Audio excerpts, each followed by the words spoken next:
In the early hours of 4th October this year, a massive flood occurred in Sikkim, which was caused by glacial lake outburst.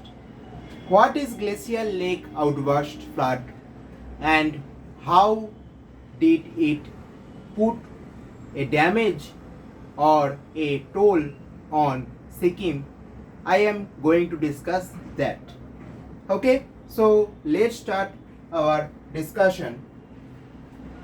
So, more than 25 people have been confirmed dead and many more are missing from a massive flood that resulted from a glacial lake outburst in Sikkim in the early hours of October 4.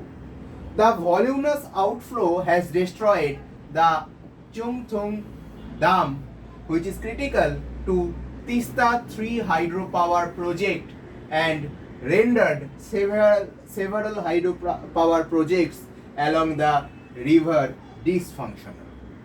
The South Lonak Glacier, located in the North Sikkim, is reportedly one of the fastest retreating glaciers. The glacier receded nearly 2 kilometers in 46 years from 1962 to 2008.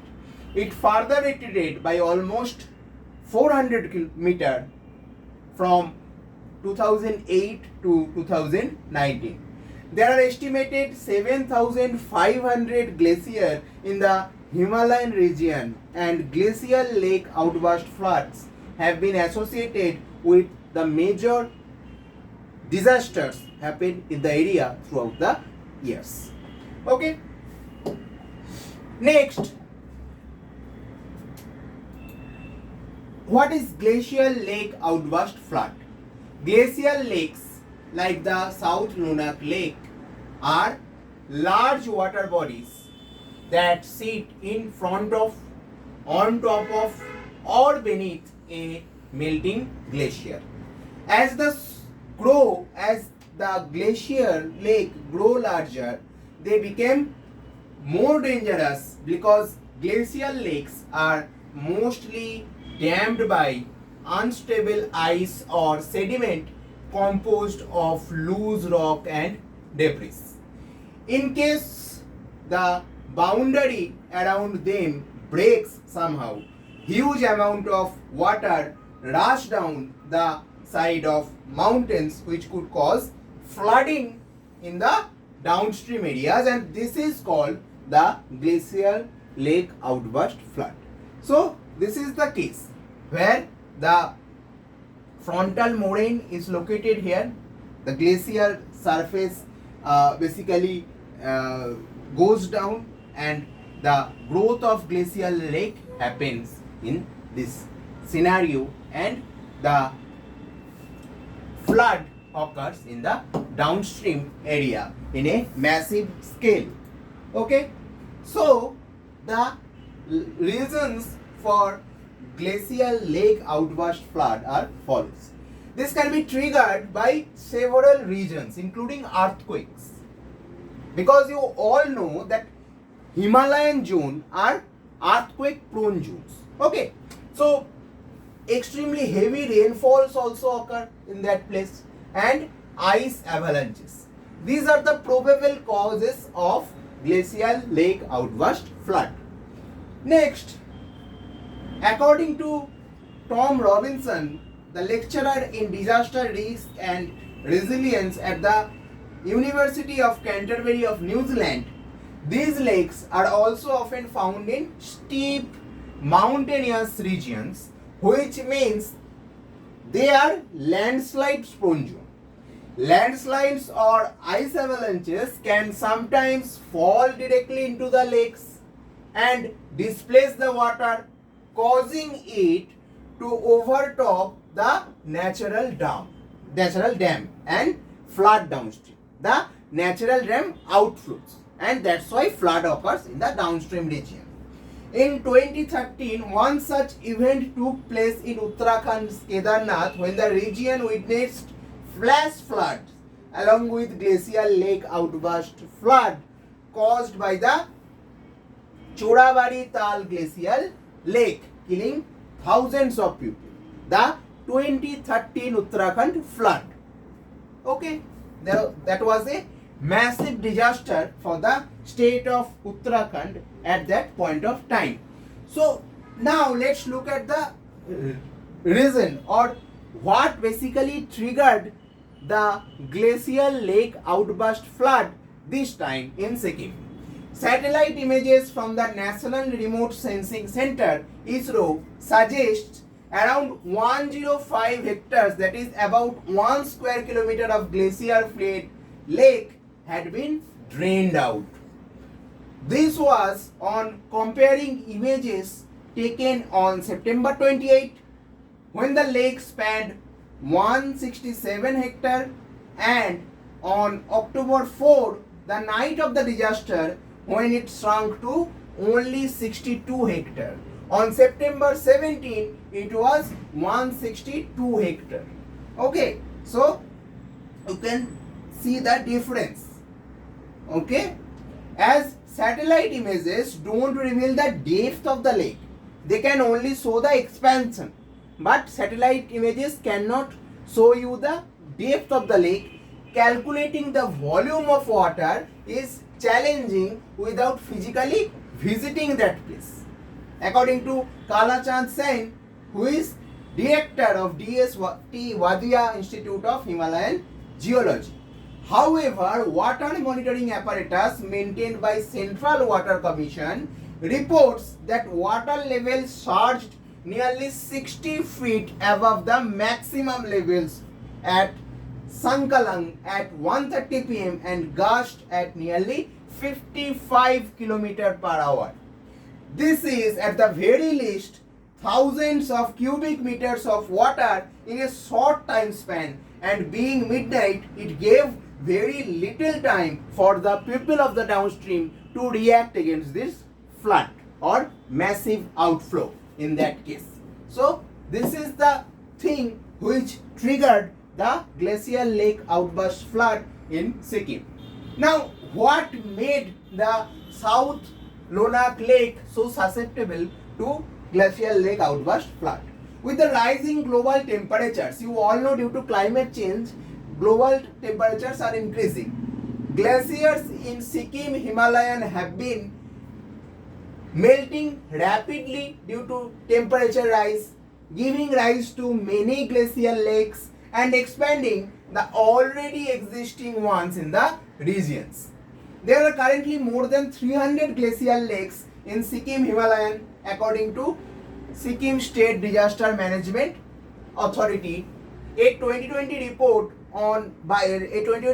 by Mongabe said, out of these, 10 have been identified as vulnerable to glacial lake outburst flood. One of them is South Lonak. The glacier lake has been under observation by the government authorities for years now. A report published by the Sikkim Forest and Environment Department found that the lake's area has been significantly increased in the past 5 decades altogether. Okay, so that made the South Lonak Lake susceptible to the glacial lake outburst flood. Next, come to the primary reasons of this. The NDMA reports that primary reason for sudden surge appears to be a likely combination of excess rainfall and a GLOF, that is glacial lake outburst flood event. The lake is at the height of 5,200 meters with a towering ice cap featured at about 6,800 meters to the north of and in close proximity to the lake. There is speculation that heavy rainfall might have tipped the moraine to collapse and triggered the flood, but meteorological records don't reveal any evidence of such heavy rain. There was heavy rain in South Sikkim, but nothing remarkable in the northern region, as Mr. Mahapatra who is a Director General of Indian Meteorological Department said. But on the other hand, we don't really know, because at such a height there is no monitoring of rainfall, because it is too high region where the lake is located. Okay. Next, come to the reports of Lonak Lake. This lake has grown nearly 1.5 times, and South Lonak nearly 2.5 times of their initial size in 1989. An earthquake of magnitude 4.9 on September 21, 1991, as reported by US Geological Survey near the parent glacier feeding the South Lonak Lake, and the recent earthquake of September 18, 2011, approximately 70 kilometers from the lakes, and future earthquakes may trigger the GLOF events according to reports. So, which are the regions which are susceptible to this GLOF event? Basically, Singtam, Dikchu, Mangan, Chungthang, Bardong, Rangpo, all of they are susceptible to this Lonak Lake's glacial lake outburst flood. Okay, and all of these regions had been affected also. Now, there is a difficulty for ground observation because the region is located at such a height. Okay, there is also a suggestion that a series of earthquakes in Nepal on October 3 in the afternoon, whose tremor jolted several in the Delhi National Capital Region, might have played a role. Okay, there were 2 tremors in the afternoon and the aftershocks until about 9 p.m. on the 3rd. The distance until Lonak Lake is about 700 kilometers, and so it's theoretically possible that it could be a trigger. But without a deeper study, it is all speculation only. The inaccessibility of this terrain makes ground observation provide conclusive report proof difficult. So ground observation is a difficult case scenario in this case. Okay. So because of the difficulty of terrain. Now come to the damage occurred due to the flood. The most visible consequences of the flooding was the destruction of Chungthang Dam, which I have already mentioned. Though not a storage dam, it directs water to Tista 3 hydropower project. The executive chairman of Sikkim Urja, which runs the project, is quoted as saying the dam was washed away only in 10 minutes. Senior officials in Central Water Commission said that the dam was significantly damaged and the quantity of silt and water present made it difficult to estimate the extent of the damage occurred. All bridges downstream to the Tista 5 hydropower station were submerged or washed out, disrupting communications altogether. The flood water overtopped the dam of the Tista 5 power station. All connecting roads to the project sites as well as parts of the residential colony have been severely damaged. The power minister said in a statement, presently the power station is shut and not generating any electricity. The Tista 3 power project is not operated by the NHPC at all. Okay, so this is the damage or toll of the flood. Okay, next come to the Sikkim's action to tackle the expansion of this South Lonak Lake. In 2016, member of the Sikkim State Disaster Management Authority and Sikkim's Department of Science and Technology and Climate Change, among others, decided to siphon off lake water from the South Lonak Lake. The technique was implemented under the supervision of innovator Sonam Wangchuk. Authorities installed 3 8-inch wide and 130 to 140 meters long high density polyethylene pipes in the lake to take out the water. They siphoned off 150 liters of water per sec according to the Sikkim SDMA, State Disaster Management Authority. Okay. Next, what are the possibilities of this kind of glacial lake outburst in future? Both the frequency and severity of such events are going to increase exponentially in the future. Himalayan ecosystem is the most fragile in the world, and any disruption in the way we are managing the resources of this region will have a problematic outcome for the people of the region. Rising temperatures are leading to wetter future and contributing to climate change led to extreme events, but it also disturbing the fragility of the Himalayan ecosystem through hydropower and other artificial dams. Glacial lake outburst flood is an outcome of warning of the region, and this has been a major risk for the region. Once it is formed, you never know what triggers the outburst flood. And the recent example of Sikkim is a good case study for this. Okay, is a well proof of this fact that what triggers the flood you don't know at all at the point of the triggering. Now come to the way forward.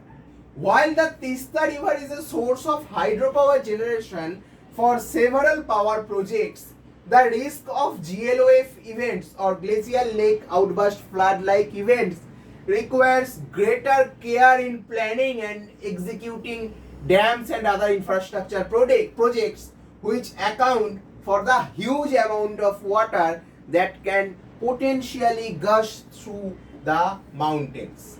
Early warning systems are implementable, but we require a coordinated approach such as multiple agencies promptly sharing satellite images that are trained towards the Himalayas and a network of sensors to provide adequate warning. Unlike an earthquake that is relatively sudden, these glacial lake outburst events can be anticipated as we can monitor changes in the size of lakes. But this also requires greater coordination from the authorities. Multiple authorities are the stakeholders which are involved in this case. Now, let's conclude the session by stating some cases as the Sendai framework of disaster management advocates that there is a need for a shift of approach from managing the disaster to the mitigating the risk. Okay, to mitigating the risk or decreasing the risk. A robust early warning system, a broad framework for infrastructure development, construction and excavation in vulnerable zones, building the resilience of the communities, and prioritizing disaster risk reduction as an integral part of development planning are the measures much in need now to manage the risks with these kind of cascading disaster events. Okay, so thank you so much for being with me. Have a great day. Keep yourself mentally and physically fit. Bye bye.